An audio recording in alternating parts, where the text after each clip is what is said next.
ونعم الفتونة ونعم الأخوة.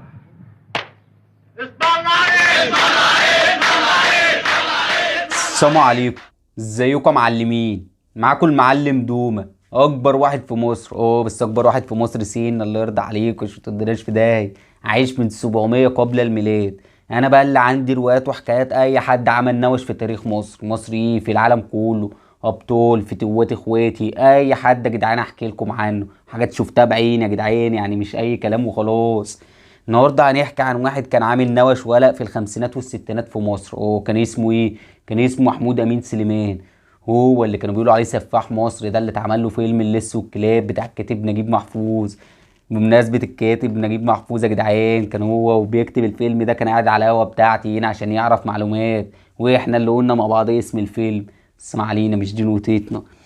المهم ايه حكايه الواد ده كان ابن ناس والله، زي ما بقول لك كده كان عيل مولود في لبنان كده فرفور، بس ابوه كان ايه مش سعيد هنا، راجل على قد حاله وقال لك اسافر لبنان ممكن ربنا يكرمني. فعلا الراجل سافر من هنا، ربنا كرمه احسن كرم، فتح شركه شحن هناك والدنيا مشيت معاه. بعديها بفتره حب واحده لبنانيه كده جميله، انتوا فاهمين يا جدعان الستات اللبنانيه برضو. يعني المعلم دوم عشان بيحب المواضيع دي متجوز 4. بس ما علينا، مش دي نقطتنا. المهم اتجوز الست دي، خلف منها 8 عيال، 5 بنات و3 ولاد. محمود ده بقى ايه كان ابنه الكبير، والله زي ما بقول لك. بس الواد ايه من وهو صغير كان بيحب السرقه، والله زي ما بقول لك كان موهوب كمان في السرقه. والله مع ان ابوه كان معيشه احسن عيشه، كان راجل كسيب وصريف مش مخلي الواد نفسه في حاجه. والواد برضه الصراحه كان بيسرق حاجات غريبه، يعني بيقول لك هو عنده 4 سنين سرق 4 خيارات من جنيه بتاعت الناس اللي جنب منهم، والله زي ما بقول لك. اسمع علينا، مش دي نوتيتنا. المهم الواد ايه وهو وصل كده 7 8 سنين في الرينج ده كده، في الحدود دي سنه كده. بيقول لك سرق 4 بنادق من معسكرات الجيش الانجليزي. بس انا الصراحه حبيته يا جدعان في الموضوع ده، الواد شكله كان وطني بس مش قوي يعني، بس ما علينا مش دي نوتيتنا. المهم ايه بقى الواد كان بعد فتره برضو سرق سرقه تاني، بس اتمسك ساعتها. بس كانش لسه جاب ال10 سنين، فراحت الحكومه مكلمه ابوه وقالت له تعالى خد ابنك ربيه يا جدعان ولمه. وهم ما ابوه راح اخده وخلى الواد عنده في البيت. الواد ما استحملش الصراحه، كان حابب السرقه كده يا جدعان. الواد كان بيتبسط وهو حرامي، مش عارف تحس ان هو كان بيعمل ايه عمل فدائي. بس ما علينا مش دي نقطتنا. راح سايب البيت وراح منضم لعصابه سرقه كده فرافير. كانت عصابه سرقه في لبنان. بس الصراحه الواد كان ليه وضعه في العصابه، عشان بيقول لك كان الواد جسمه رياضي كده وخفيف. كان بيعرف ينط في البيوت والفيلا، هو اللي بيدخل العصابه اي مكان. فضلوا في العصابه كده لحد ما في مره كانوا عاوزين يعملوا نمره تسمع في لبنان، عشان كانوا سامعين عننا احنا المعلمين بتوع مصر. فقال لك عاوزين نعمل نمره برضه عشان توصل له. قالوا هيسرقوا فيلا الرئيس السابق ميكيل شمعون، والله زي ما بقول لك. المهم فعلا العصابه حددت يوم للسرقه وسرقوا الفيلا. بس وهم طالعين عيل كده شكله ما كانش في واعي ومتعرفش كان الواد شارب راح قاتل الامن بتاع الفيلا، والله زي ما بقول لك. راح الانذار ضارب راحوا ممسوكين. زمان الواد ده تحت العصابه قتلته. بس ما علينا مش دي نقطتنا. مين اللي خاف بقى ساعتها على عياله وخاف برضه من الفضيحه؟ الحاج امين سليمان ابو محمود. قال لك الواد حرامي هيجيب لي العار، وبرضه سرق رئيس وقاتل واحد. تعرفش القلق اللي كان ممكن يحصل. راح مصفي كل حاجه ونازل على على مصر، في اسكندريه هنا في حته في الابراهيميه. بس ما علينا مش دي نقطتنا.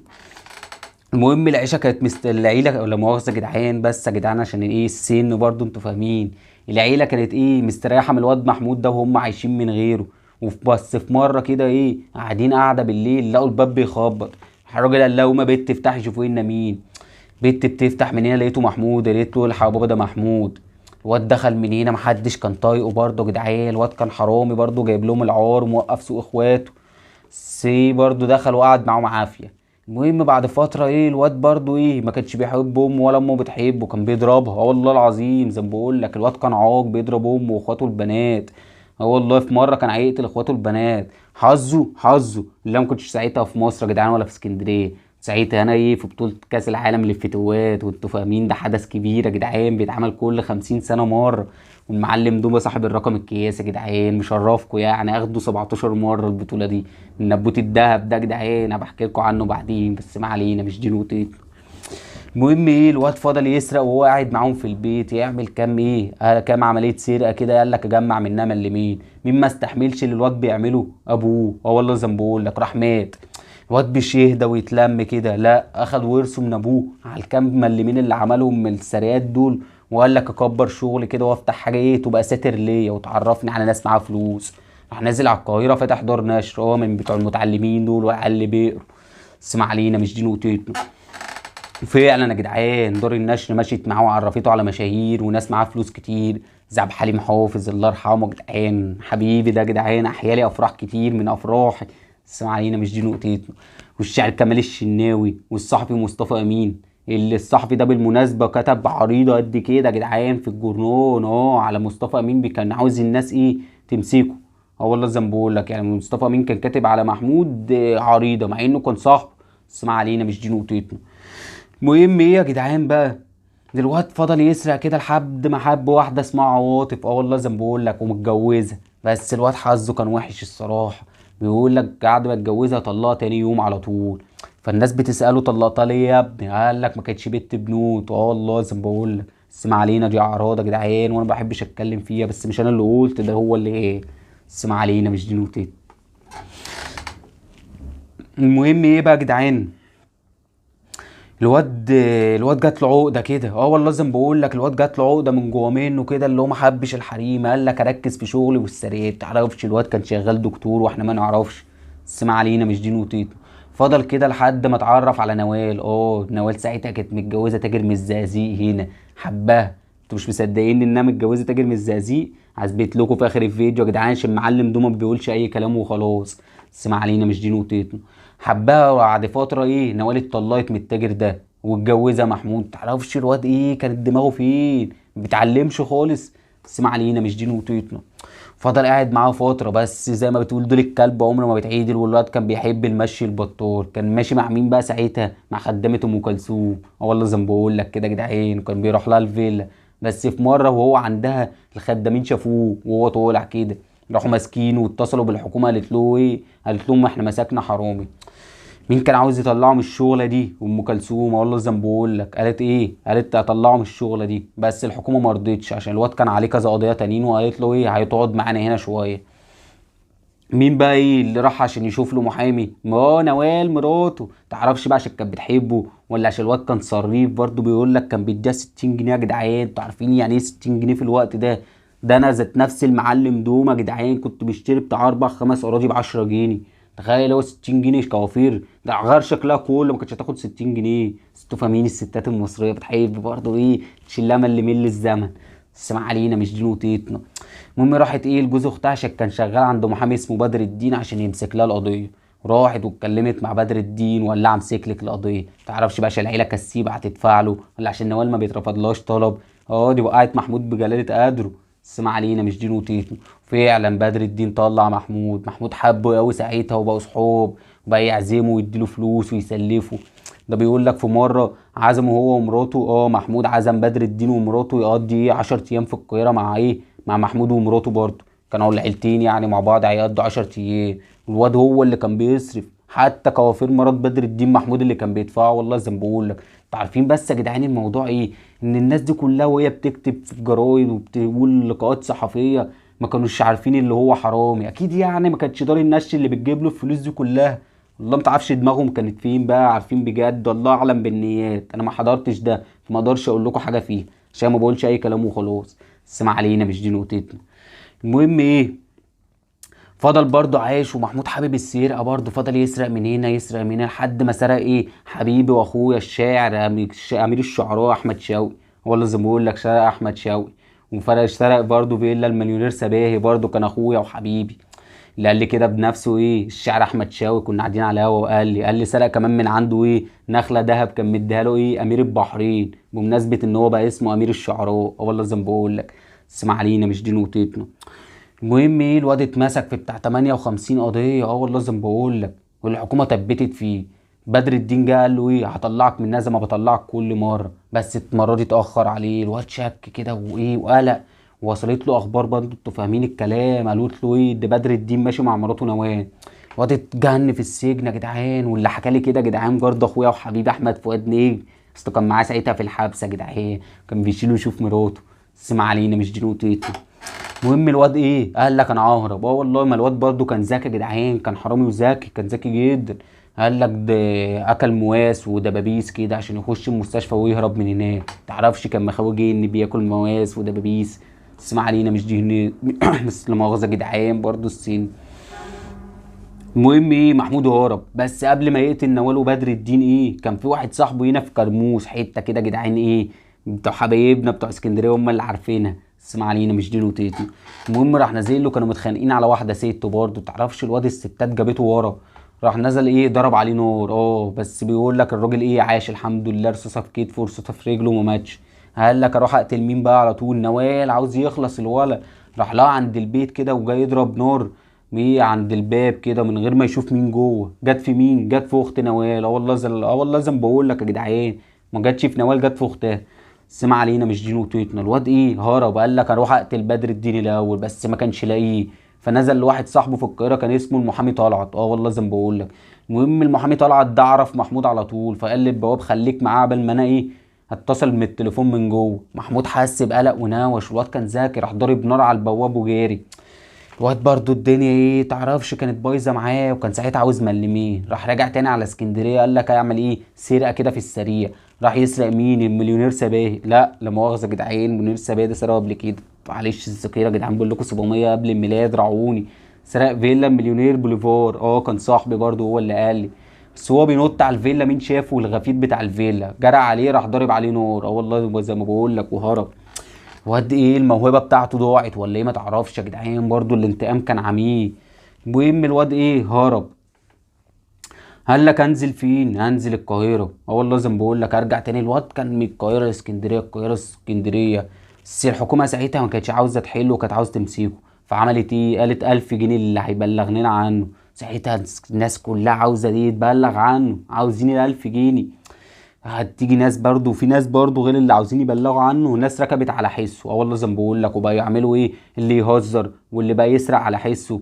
والله زي ما بقول لك، محدش كان عارف بقى فين الصح والغلط. لدرجه ان حبيبتي يا جدعان الله يرحمها الاستاذ تحيه كاريوكا، جالها تليفون منه بتقول لك الساعه 3 الفجر، قال لها تسيب 200 جنيه قدام باب شقته وهيجي ياخدها. والله زي ما بقول لك، بس كانت ب 100 راجل يا جدعان، ما فرقش معاك الكلام ده كله.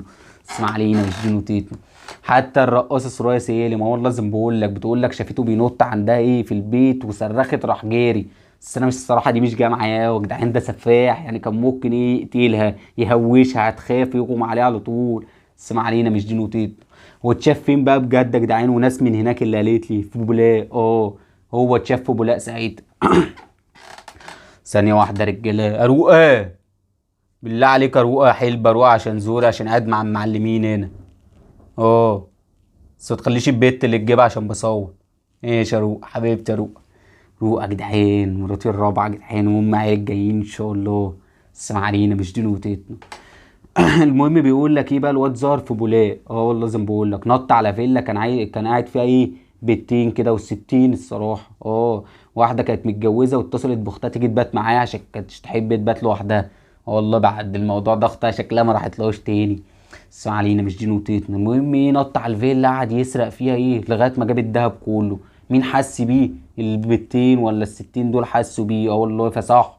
فهو اللي انا عاوز فلوس، فشاورت له على الشنطه، راح فتح الشنطه لقى فيها 20 جنيه بس. والله زي ما بقول لك. المهم فقعد على السرير كده، ولا لا مؤاخذه اختي ولع سيجاره. الواد برضو كان بيفهم في الاصول برضو، نطت على بيت وفي بيتين بس لوحدهم يا جدعان الساعه 3 الفجر. بس قال لك برضو ايه، استاذن اشرب سيجاره. قعد معاه شويه وقال لها ايه الدهب ده يعمل قد ايه، قالت له عامل 3000 جنيه. قال لها خد يا اختي ايه واديني 100 جنيه بس، مش عاوز كل ده. الواد كان قنوع الصراحه، السلام علينا مش جنوطيط. المهم الست قالت له والله اخويا ايه مفيش غير 20 جنيه اللي انت لقيتها في الشنطه. قال لها خلاص اختي ما تزعليش مني، انا هاخد الدهب ده ايه ابيعه عشان انا محتاج ملمين. قال لها لو هتبلغ الحكومه بلغها الساعه 6 الصبح. والله زي ما بقول لك يا جدعان عشان ما تعرفوش اللي انا بقول اي كلام وخلاص. المهم الواد هرب. ساعتها ايه الدنيا ضاقت بيه. والله زي ما بقول لك الدنيا كانت ضيقه. قعد فين بقى؟ في حلوان، والحكومه كانت ساعتها عاوزه تجيبه.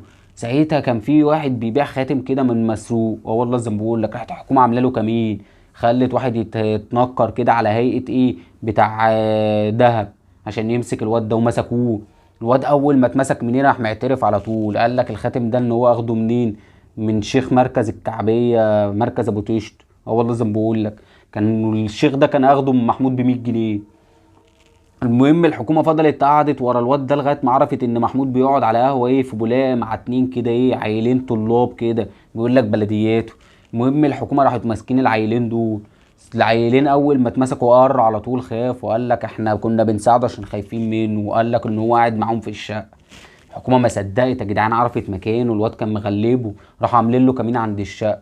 بس تعرفش الواد برضو كان حسه الاجرامي عالي قوي.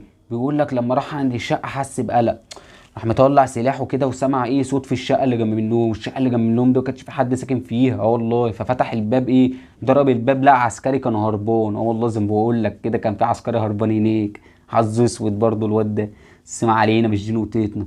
المهم قال له ما تخافش، خليك اخويا، ومشي. فهو ماشي برضه الواد ما كانش مستريح. الطبنجه ضربت طلقه. اول ما ضربت طلقه لقى ناس جايه تجري من الشقه، والكمين بقى كان هيقبضوا عليه. راح الواد جري على السطح وناطط هربان منهم. الواد حس خلاص بقى ان اسكندريه والقاهره ما بقاش ليه عيش فيهم. قال لك انا ارجع على الصعيد تاني. وانتوا فاهمين يا جدعان الصعيد برضو بلد ابطال، وناس كتير كانت بتستخبى فيها من ايام المماليك. احكي لكم عنها روايات يا جدعان بعد كده، بس ما علينا مش دي روايتنا يا جدعان، خلينا في المهم.